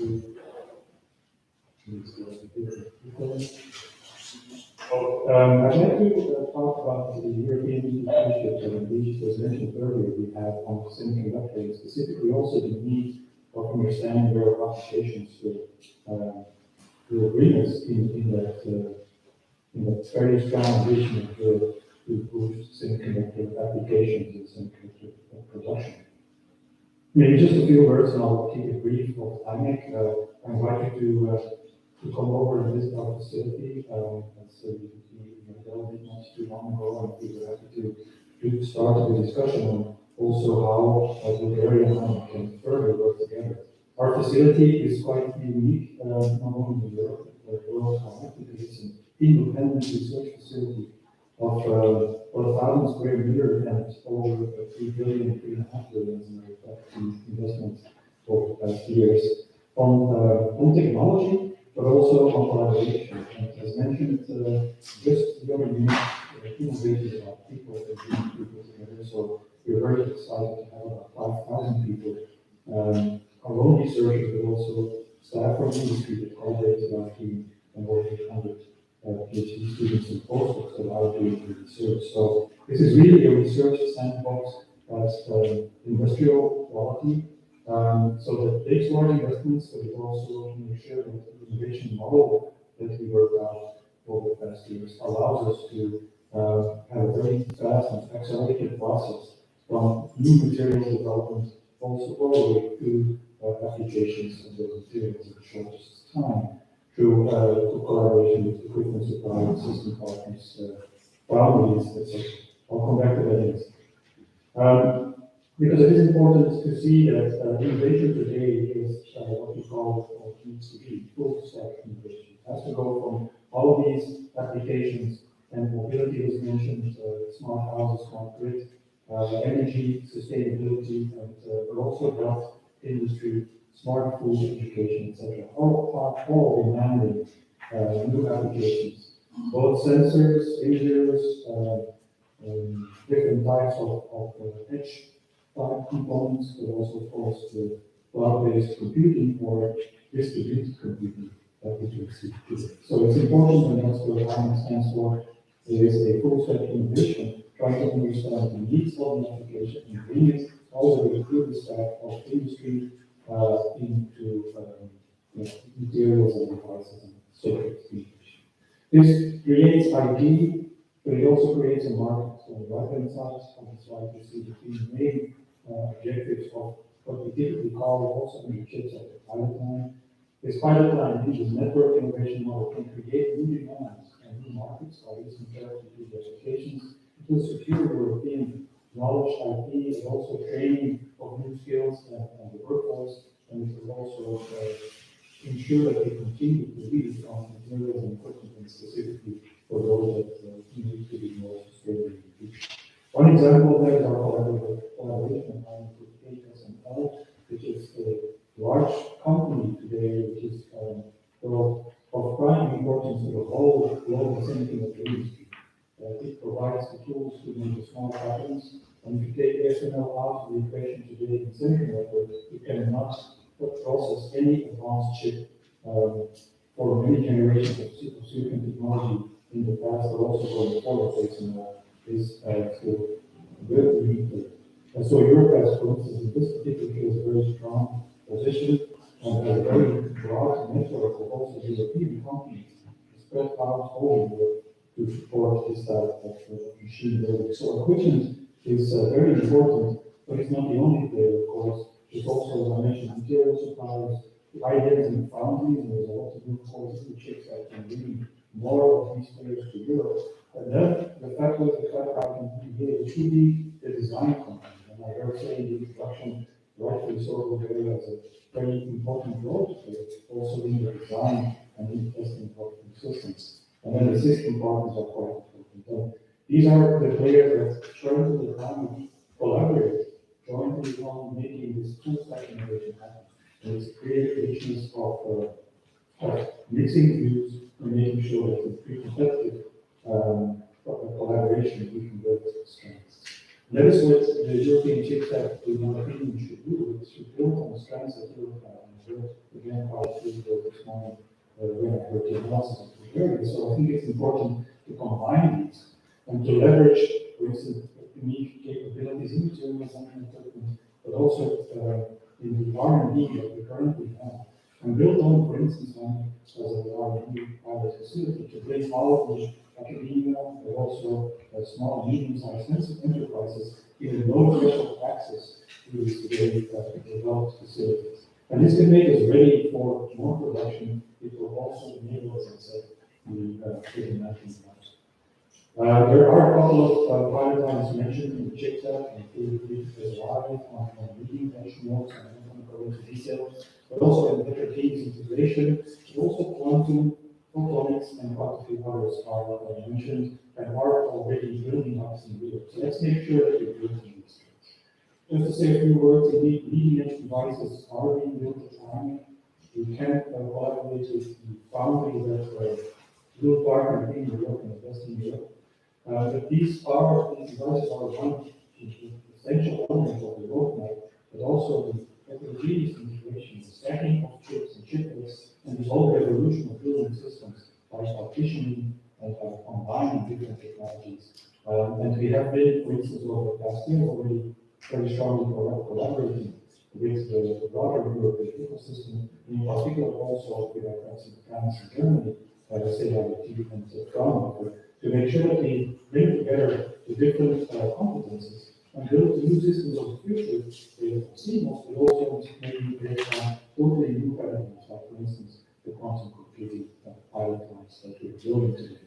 And 3D printed, as I just mentioned, is a very nice example of technology which is also generated in Europe and has been picked up already over the past decades by companies like ST, Global Foundries, but also others in the design community to start designing low energy components, making sure that it moves into automotive, connectivity, other components, etc. So there's a very bright future for this and other European technologies if we can bring the design community to work with these technologies in very early phase. And that could actually build, strengthen Europe on both the applications and the manufacturing of semiconductor circuits. And this is a cartoon showing this particular ecosystem around the pilot lines where we have in each design community competence centers, which are part of the European Chips for Europe initiative, but also startups and scale-ups that need to prove their next generation innovation in pilot lines which are independent of current existing companies potentially. So that is a very important ecosystem that we have in Europe. And to just put it in a bit lighter cartoon on the right-hand side of the design system and the integration architecture needs to be further built out together with additional investments in advanced semiconductor and leading-edge semiconductor technologies, and then combine these in this different system concepts. And just to finish off my presentation with a couple of examples on the system concept demonstration, just to show that there is a lot we can do in Europe with our existing companies, but also the future markets.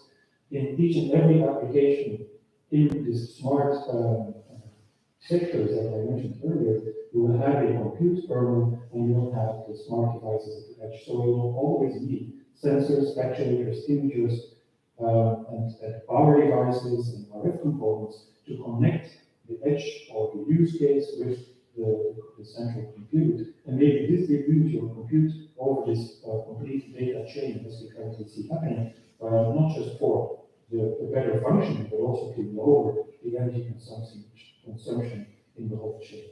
So this will require understanding of the algorithms and the systems demands, and also connecting that with the technologies that we typically call the system technology co-optimization. Not just for HPC in the cloud, but also for compute in the robots that we know quite well today. For instance, the car, it's a robot we use daily, with the others in the industry, and there are many different sensors that I mentioned already earlier, and also different technologies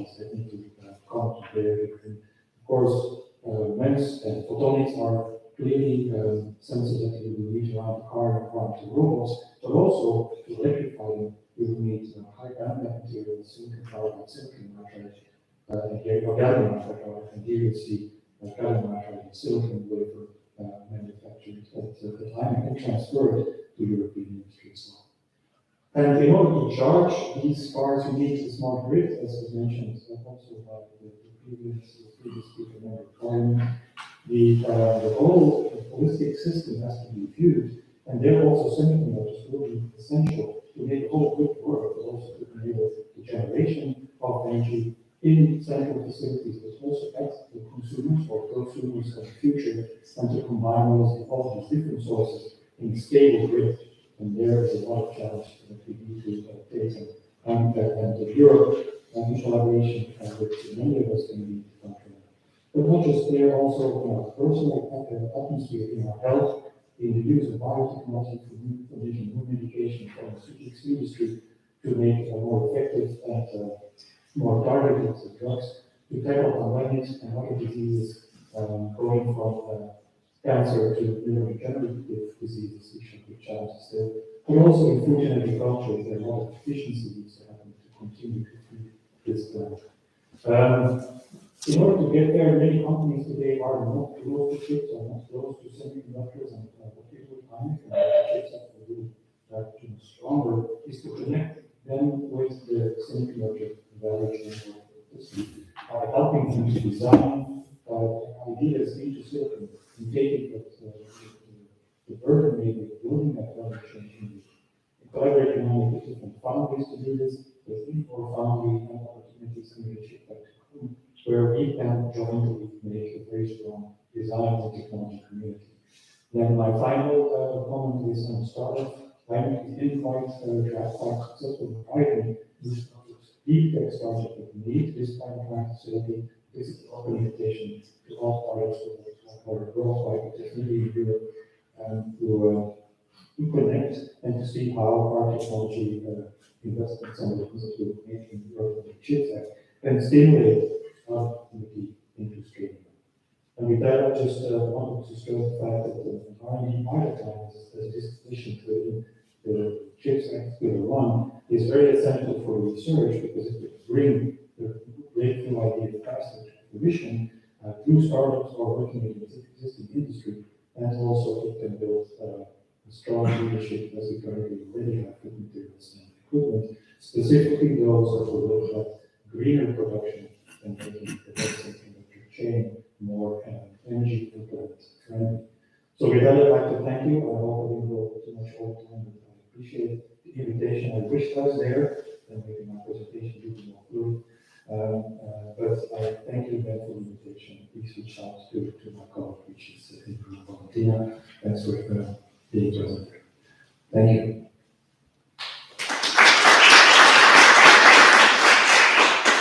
Thank you very much, Mr. Boeck. Thank you very much for your interesting talk. Thank you very much for your time, your patience, and the fact that you agreed to deliver this presentation is very important because we are keeping contacts with imec, as you know, for more than 8 years now.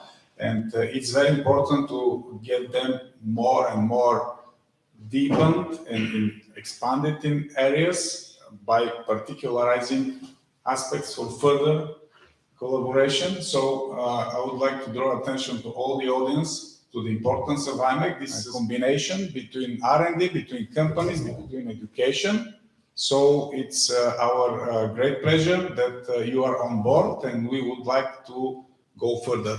And I would like also to thank that Valentina Terzieva is here. She's also with imec for more than 20 years now. And maybe later in the roundtable, we could go in deeper discussions. So once again, Mr. Boeck, thank you very much.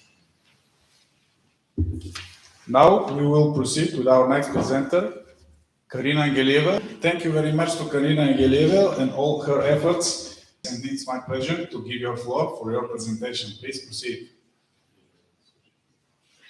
Okay. Yes, we can. Okay. Thank you so much, Professor Anton, for this invitation. Of course, I extend my gratitude to Professor Kralov, Professor Todorov, and I see many known names because I don't see the faces of colleagues, but also friends. Because our Bulgarian community is not so big, but it's good that more and more we unite and work together so that we bring Bulgaria desert on its place on the European International Innovation Map. Please allow me to be very short because after the inspirational talk of imec, I do not think that we should delay more the agenda. After me, I saw that we have Anton Chichkov from the Georgi Technical, which I think is one of the key points of today meeting, but also of my talk. I saw that to name my title presentation, the Bulgarian Smart Specialization Strategy, but I'll talk how my specialization strategy would look like and how I see the Bulgarian innovation strategy should look like, because we should give her of the tool of the smart specialization strategy that is usually used, how to use structural funds money, how to focus them better on national level in order to create capacity to build on the potential that we have, and so that we participate better in networks, in projects with European partners. And the strategy that we all need to unite so that we participate in these key value chains that Eva Maydell talk, now your talk, and so on. And it's about very simple.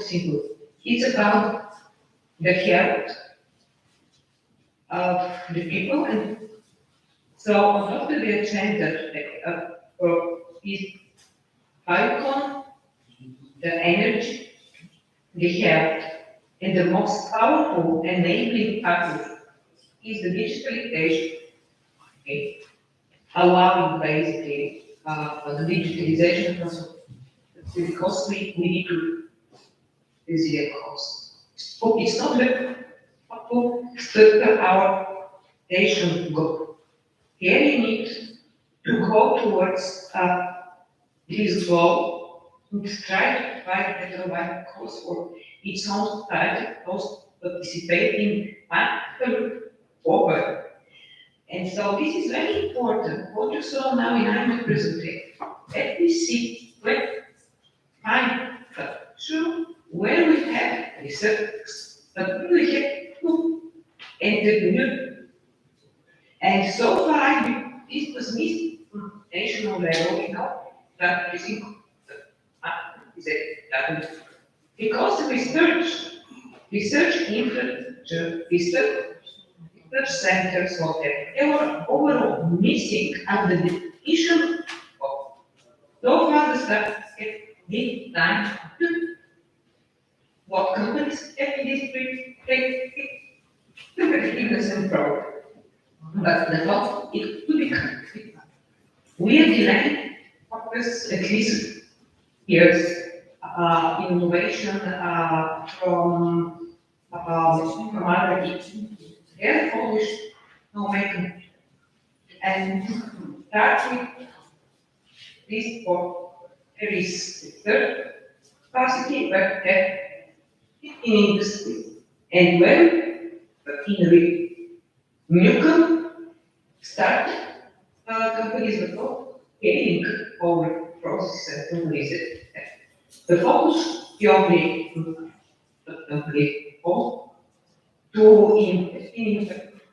in of course is so therefore of more value their production, but also with a support for skills at the goal. So for me, third, a very good lab, very good overall framework of master's. That's pretty there. The main lines that what is not there is the is that we need to go deeper our internet partner, what we can realize. So the main factor for this will be as people do not have time to move and to pick what as a potential. We need to stop. So here what the party is crushed, so we and say that for me, the cluster, the one of the factors, top down effect for. Without government, we can't go on with better. We need government to stimulate investment, sustainable growth and investment strategy. But we also need enabling factors to help the government to keep the line and also to help regions and locally the stakeholders to discover their potential, which not necessarily could be research excellence, could be resources that can be used. For example, could be potential for a growth new businesses because for the different reasons, for example, better infrastructure or better location to important infrastructure site and so on and so forth. We need to strengthen the clusters to develop networks, but also to develop accelerator programs and basically to support the internationalization of the innovation and government system. So this is how briefly look and should look the smart specialization strategy. It should serve Bulgaria, but it should showcase our international partners where we can be trustful partner. And one sentence on the chip side, because I think that Maydell very clearly defined the position of her team, of her agenda basically the negotiations, and I think it coincides quite well with the Bulgarian position, that we need inclusive approach on the chip side. What does it mean, inclusive approach? To be honest, we can't build for 2 years imec in Bulgaria, it's not necessary at all. But all the regions, all the countries should participate in this endeavor. Because if we work again this only in France, Germany, and Belgium, there is a huge risk that they will train even more of our people. And that's the point. Go to imec to see Bulgarians, go to other countries to see Bulgarians. We should foster brain gain and brain mobility, not only brain drain. And here we can reach this, and we have a very stable position on the chip side. If the government services now unite with you today, and you should be aware of this. It's very important that Europe hears the voice not only of institutions, but hear also your voice. And we all should fight that maybe we do not have the excellence in every area that is necessary, but we have entrepreneurial thinking, we have resources, and we need to participate in the European agenda. Thank you, Professor Lambert. I think I will stop here because there are many more and maybe much more interesting presentations out there. Thank you. Thank you very much once again to stress upon the fact that your contribution is quite useful for us, and it's very important, not only with your now formal presentation, but your activities during the course of time and your support and understanding. In fact, you're a good example how we can cooperate, the policymakers, the government, and the industry, the research, and to achieve results. So it's very important for us that our ecosystem has such players. Thank you very much. So now let's proceed with our next speaker, Mr. Anton Chichkov from Key Digital Technology Joint Undertaking. This is the Future Chips Joint Undertaking. Do we have connection with Mr. Chichkov? Okay. Anton, the floor is yours. Thank you very much for your patience. Thank you for the opportunity to present here. Good morning from my side, and probably already good afternoon for you. Let me see if I can share. Okay. Can you see the presentation? Yes. Okay, it's probably put in the presentation mode. Is it still okay? Because sometimes it jumps to the remote. Yeah, it's like one. Okay. But first, just to pick up on the words of the previous presenter, we definitely need to use all our resources and all our opportunities. And one of the things that we didn't use is the opportunities that the joint undertakings are providing. Unfortunately, for 3 generation joint undertakings, we didn't see Bulgaria participate. And I hope we can start the change now, probably even with this conference, and make sure that Bulgaria takes its place in this family and helps the collaboration and development of Europe. There is talent in Bulgaria, there is possibilities, so let's use all possible channels. I'll try to be very short because there is a lot to be said about joint undertakings. I'll briefly go to the predecessors of ECSEL, very, very briefly. Then I'll say a few words about ECSEL, then quite some words about KDT joint undertaking, and then very few words about eventually the future CHIPS joint undertaking, because the CHIPS Act was already extensively discussed, so I don't think I can add too much. So, what was the beginning? In fact, there were ENIAC and Artemis joint undertaking starting from 2008 to 2014 as a first attempt to make a tripartite funding mechanism where the national authorities are participating together with the European Union and, of course, the private members, research institutes, universities, and industry. It was very interesting, I would say, experiment, very successful. Quite some concepts have been tried, like pilot lines that started there and built critical mass for the development of crucial technologies. And also some experiments of how can we run programs that have different sources of funding. And I would say this is one of the advantages of our work, like GU, that we can leverage quite some financial support, and we can also help to align strategies between the national authorities and European Union. So that's not the simplest mechanism to fund, but it's very successful.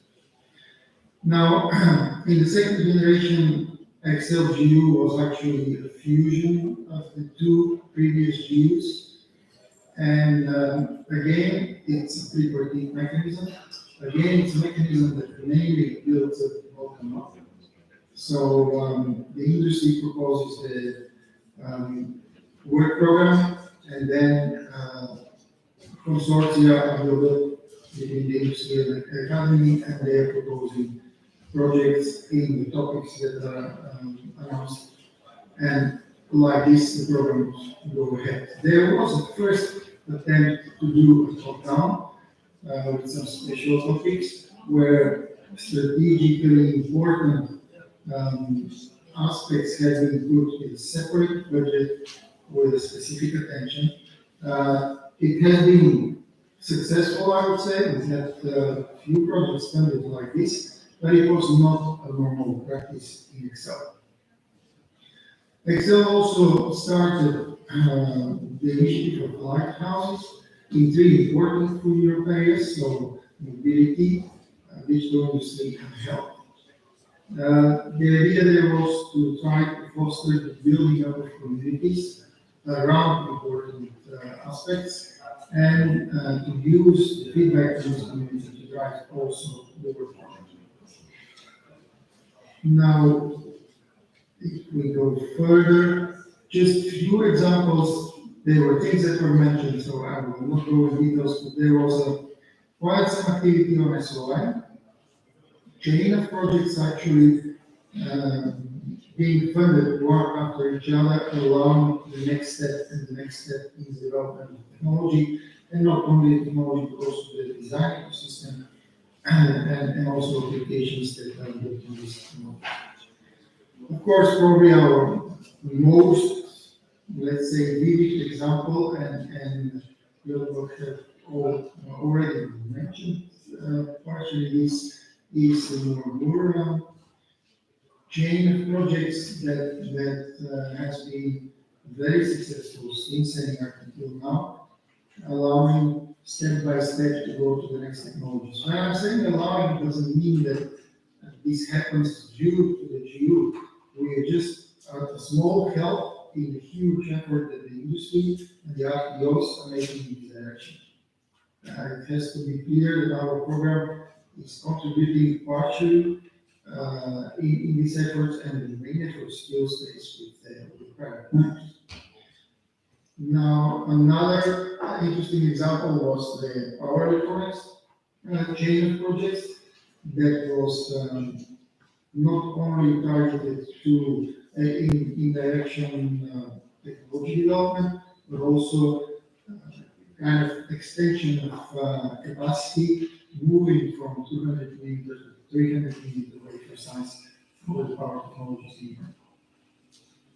There have been also developments of new type of materials for power devices. Power electronics is pretty important for our industry, and there is also a good example of projects that have been funded.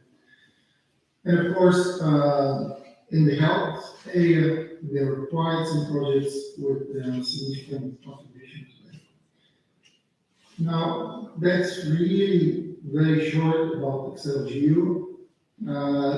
The program had 1.18 billion European money and another 1.8 from 18 from the national funding authorities. So altogether, the program is around 5 billion with the contribution of private members. So it was an interesting program. It still is because these projects are running. But that was, let's say, the past. Now we are in the KDT-JU. KDT-JU was supposed to exist from 2021 to 2027, and in fact it will exist, but probably will change its shape in the next months. Now, this is the third generation GU. It's still 3% from the mechanism. The private members are represented by 3 industrial associations, inside and ECOS. So the budget ambition is about 6 billion, 1.8 billion is almost about 50% up from the previous GU, from European money, and the same amount expected from the national contribution. It's based on the framework of the Horizon Europe. Now, one interesting difference here will be that the emphasis of the special topics, so the top-down approach, where important strategical directions from European perspective will be included in the program, and separate budget will be put for this, separate calls probably made, especially for this so-called special topics, will be much more present and will be much more in balance with the bottom-up approach. It was mentioned already that in Horizon Europe we are belonging to the Pillar 2 and we are in the digital industry space. I don't think there is much more to say about this. Now, what I mentioned is you have 2 possible ways to build our work program and to make our calls from where the portfolio of projects comes up. So you have special topics, special calls with dedicated budget, with special criteria. These all, as well as the bottom-up, will be synchronized with the national strategies, and then with competitive cost proposals, projects will be chosen for financing. Now, talking about financing, what we have done, we closed this year the call of 2021 calls, because there were 3 calls actually. On the table were 208 million European money. We have selection projects for the moment. We're negotiating with these projects to conclude the grant agreements. We just closed last week, actually, the call last week's, and it's quite fast, the calls of 2022.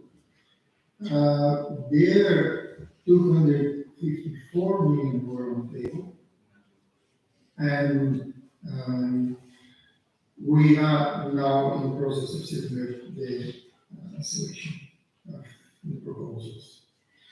What I can say is that it's really a steep curve going up with funding that we will have to implement and use. It's not only stress for our organization, because we're a small organization and we need to do more calls and to manage more projects, but it's also a stress test for all our ecosystem, for the industry and articles also, because they need to propose and come up with ideas and projects, and they need to have the capability to absorb this money and push the research and development further. So just as an example, this year, with the 2 budgets that you see on the screen, we are spending the full budget of ENIAC, so the first joint undertaking from 5-6 years ago. So the full program was 440 million.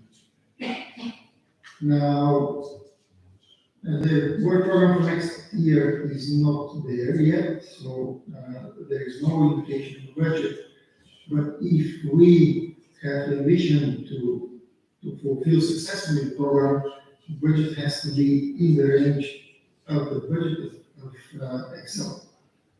So there is a very significant increase in the ambition, and of course, we hope that you will be capable to be up to the challenge and help us in to make a successful program. What about the calls? I said we closed for 2021. Normally our calls are 2-stage calls, so you submit outline of the proposal, and then after some short review of experts and some feedback, you can go back to the drawing board and finalize the full project proposal and apply for the second stage, which is actually the final stage where the proposals that will be funded will be chosen. Due to the time pressure, the council regulation that established was supposed to be delayed. We made the first 2-year calls with 1 stage. For 2023 will be a normal call with 2 phases. It will be open somewhere in February and will close around September. Then the evaluation will follow in October, November, and normally we know by December if you are selected or not, and projects can start. How can you participate? You check our website, and if you have any question, just I don't know if I overlarge my time. I have Not more than 1 hour. Not more than 1 hour. okay, I can finish here. Thank you very much. So it's very important that Anton is on board.